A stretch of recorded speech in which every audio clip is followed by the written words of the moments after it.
Welcome back. അപ്പോൾ ഇന്നത്തെ video എന്ന് പറയുന്നത് നമ്മുടെ കോളേജിൽ നിന്നിട്ടുള്ളൊരു ചെറിയ ട്രാവൽ വ്ലോഗാണ് കേട്ടോ. ഒരു വളരെ ചെറിയൊരു ട്രിപ്പ്, ഒറ്റ ദിവസം എന്ന് പറയാൻ പറ്റത്തില്ല, ഒരു 4-5 മണിക്കൂറത്തെ ഒരു ട്രിപ്പ് മാത്രമായിരുന്നു കേട്ടോ. അപ്പോൾ നമുക്ക് ആൽഗൽ കളക്ഷൻ ആയിരുന്നു കൊല്ലം തിരുമുല്ലാവാരത്ത് വെച്ചിട്ട്. അപ്പോൾ നമ്മളെല്ലാവരും കൂടെ അങ്ങോട്ടേക്ക് പോകും കേട്ടോ. ബസ്സിലാട്ടോ നമ്മൾ പോകുന്നത്. കുറച്ച് പേര് വെച്ചിട്ട് ഇങ്ങനെ അവിടെ നിന്നൊക്കെ വന്ന് എല്ലാവരും കൂടെ ഒരു ബസ്സിൽ കയറിയിട്ട് നമ്മൾ പോവാട്ടോ. അപ്പോൾ ഉച്ചയ്ക്ക് 2 മണിക്കായിരുന്നു. അപ്പോൾ അതുകൊണ്ട് തന്നെ നല്ല വിശപ്പുണ്ടായിരുന്നു കേട്ടോ പോകുന്ന സമയത്ത്. അങ്ങനെ നമ്മളെല്ലാവരും കൂടെ നടന്നു ഒരു സ്ഥലത്ത് എത്തിയപ്പോഴത്തേക്കിനും ഇങ്ങനെ നമുക്ക് നല്ല വിശപ്പം കൊണ്ട് കൂടി.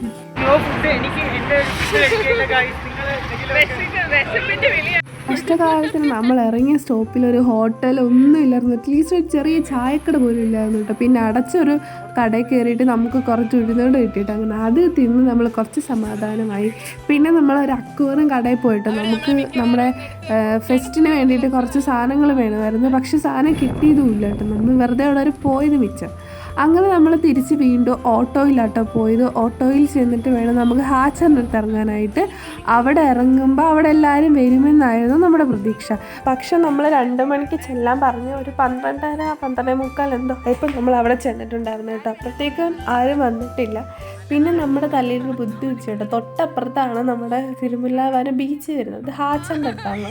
ആ ബുദ്ധി കൊണ്ടുവന്നത് ഈ വരുന്ന തൊപ്പിക്കാരനാണ്. തൊപ്പിക്കാരൻ നമ്മുടെ കൂടെ ഉള്ള കേട്ടോ. അപ്പോൾ ഇവനാണ് പറഞ്ഞത് കുറച്ച് ദൂരമുള്ള 2 വളവ് തിരിഞ്ഞാൽ മതി എന്നായിരുന്നു പറഞ്ഞത്. അത്രയും നമുക്ക് ബീച്ചിനടുത്ത് ചെല്ലാമെന്ന്. പക്ഷേ 2 വളവെന്ന് പറഞ്ഞാൽ ഓരോ കിലോമീറ്റർ വെച്ച് 2 വളവായിരുന്നു. അത് നമ്മൾ അവസാനമായിട്ട് മനസ്സിലാക്കിയത്. നമ്മൾ നടപ്പങ്ങോട്ട് തുടങ്ങി കേട്ട പാതി. ഇതാണ് ചന്ദ്രേട്ടൻ്റെ ചായക്കട. ചന്ദ്രപിള്ള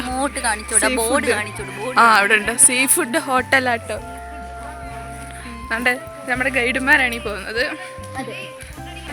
നടന്ന് ഇപ്പം 70 ഓട്ടോക്കൂലിയും കൊടുത്ത് നടന്നിട്ട് അതേ നടപ്പ് തിരിച്ചു കിടക്കുക. ആ 70 മുതലാക്കാനായിട്ട് ഓട്ടോക്കാർക്ക് ലാഭമായിട്ട് 70 കിട്ടിയെടുക്കുക.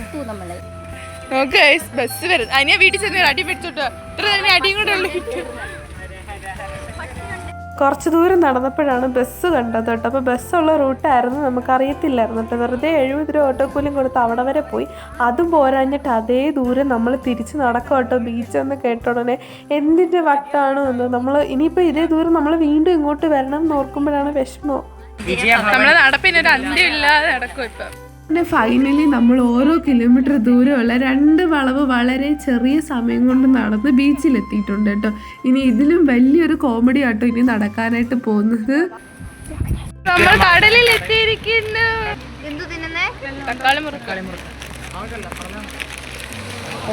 നമുക്ക് തക്കാളി മുറുക്ക് മുള്ളു. പിന്നെ 2 കിലോമീറ്റർ നടന്നതിന് ക്ഷീണം മാറാൻ നമ്മൾ കടപ്പുറത്ത് കാറ്റ് കൊള്ളാമെന്ന് വെച്ച് വന്നതാണ്. അവിടെ വന്ന് ഇരിക്കാൻ തുടങ്ങിയപ്പോഴത്തേക്കിനാണ് നമ്മളെ ടീച്ചർ വിളിക്കുന്നത്, പെട്ടെന്ന് വായോ നമുക്ക് തുടങ്ങാമെന്നുള്ളത്. അത് കേട്ടത് എല്ലാവരെയും കിളി പോയി. ഗൈസ്, കാരണം 2 കിലോമീറ്റർ നടന്നിട്ട് ഒന്നും ഇരിക്കാൻ പോലും പറ്റിയില്ല. ഇതേ ദൂരം ഇനി വീണ്ടും തിരിച്ച് നടക്കണമെന്ന് ആലോചിക്കുമ്പോൾ ഇത്രയും ദൂരം നടന്നു വന്നപ്പോൾ തന്നെ ഞാൻ പട്ടി അയക്കുന്ന കിടന്ന് അയക്കുമായിരുന്നു കേട്ടോ. അപ്പോൾ ഞാൻ ഇനി തിരിച്ച് ഓടണം ഗൈസ്, എങ്കിൽ മാത്രമേ നമുക്ക് സമയത്തിന് എത്താൻ പറ്റത്തുള്ളൂ അവിടെ വരെ. എന്തായാലും 2 കിലോമീറ്റർ എല്ലാവരും നല്ലൊരു മാരത്തോൺ ഓട്ടോ ഓടിയത്. നല്ല ഓട്ടോ ഓടിയത്. നമ്മുടെ പുറകെ കുറേ പട്ടികളും വരുന്നുണ്ടായിരുന്നു കേട്ടോ. അതുകൊണ്ട് നമുക്ക് നല്ല സ്പീഡായിരുന്നു ഓടാ. അതുകൊണ്ട് തന്നെ നമ്മൾ കൃത്യസമയത്ത് ഇവിടെ എത്തിയിട്ടുണ്ട് കേട്ടോ. ഞാൻ ഈ കിടന്ന് വലിച്ചു കയറുന്നതെന്ന് വെച്ചാൽ ഞാനിങ്ങനെ പറയണം, പക്ഷെ ഒന്നും കേൾക്കുന്നുണ്ടായിരുന്നില്ല കേട്ടോ. ഈ കടലിൽ തിരയുടെ ശബ്ദവും പിന്നെ പിള്ളേരുടെ ഒച്ചയെല്ലാം അങ്ങോട്ട് കിട്ടി ഞാൻ എത്ര വലിച്ചു കയറിയിട്ടും കേൾക്കുന്നുണ്ടായിരുന്നില്ല കേട്ടോ. അങ്ങനെ ഇത് സംഭവം ഞാൻ ആദ്യമായിട്ടോ ഇങ്ങനെ ഇറങ്ങുന്നത്. ഞാൻ വിചാരിച്ചിട്ടുണ്ടെന്ന് വെച്ചാൽ ഈ കാണുന്ന ഈ കറുത്ത സാധനങ്ങളൊക്കെ ചവിട്ടിക്കഴിഞ്ഞാൽ പൊതഞ്ഞു പോകുമെന്ന് വിചാരിച്ചുകൊണ്ടിരുന്നതാണ് കേട്ടോ. പക്ഷേ ഇപ്പം ഇറങ്ങിയപ്പോഴാണ് മനസ്സിലാകുന്നത് ഇത് ഈ കല്ലിനെക്കാട്ടിലും ബലമാണ് കേട്ടോ. ഭയങ്കര ശക്തിയുള്ള സാധനം കേട്ടോ. കാലൊക്കെ നന്നായിട്ട് മുറിയുന്നുണ്ടായിരുന്നു കൂർത്തിരിക്കുന്നതുകൊണ്ട് തന്നെ. അങ്ങനെ നമ്മൾ അവിടെയൊക്കെ പറക്കി കഴിഞ്ഞ് നമ്മൾ ഇനി വീട്ടിലേക്ക് പോകട്ടോ. അടുത്ത പണി അവിടെ നിന്നാണ് കിട്ടിയത്. കാരണം ഇവിടുന്ന് നമ്മൾ നടന്ന അതേ ദൂരം വീണ്ടും നടന്നാലേ നമുക്ക് ബസ് കിട്ടത്തുള്ളൂ. ഇന്ന വഴി വേണ്ട 4ാമത്തെ തവണ പിന്നെയും നമ്മൾ പോയി നമുക്ക് ബസ് കിട്ടിയിട്ടുണ്ടായിരുന്നു. പക്ഷെ ബസ് കിട്ടിയത് അതിലും വലിയ പണിയായിരുന്നു. കാരണം നടന്ന് ചെന്നപ്പോഴത്തേക്കിന് സ്റ്റാൻഡിലോട്ട് ഇറങ്ങുന്നിടത്ത് ചെന്നപ്പോൾ ഒരു ബസ് വന്നു കേട്ടോ. അപ്പോൾ എല്ലാവരും കൂടെ കയറുന്നു പറഞ്ഞുകൊണ്ട് നിലയും വിളിച്ചുകൊണ്ട് കയറിയതാ. പക്ഷെ എല്ലാവരും കയറുന്നതിന് മുന്നേ ബസ് എടുത്തു കേട്ടോ. അങ്ങനെ എന്തായാലും എൻ്റെ കൂടെ അങ്ങോട്ട് വന്ന ആരെയും ഞാൻ കണ്ടില്ല. പിന്നെ ഞാൻ വീടിനടുത്ത് വന്നപ്പോഴത്തേക്കിനായിട്ട് അവർ പോയത്. ഞാനാണ് ആദ്യം ഇറങ്ങുന്നത്. കാരണം ഞങ്ങളുടെ സ്ഥലം അവിടെ ഉണ്ട്, നമുക്ക് അവിടെ ഇറങ്ങിയാൽ മതി. പിന്നെ ബാക്കിയുള്ളവർക്ക് അതിലും ദൂരെ പോകണമായിരുന്നു കേട്ടോ. ഞാൻ എന്തായാലും അധികം ഇരുട്ടുന്നതിന് മുന്നേ വീട്ടിലെത്തിയിട്ടുണ്ട് കേട്ടോ. നമ്മുടെ വ്ളോഗ് ഇവിടെ തീരാണ്. അപ്പോൾ ഒരു പുതിയ വീഡിയോയിൽ കാണുന്നവരേക്കും എല്ലാവർക്കും ബൈ.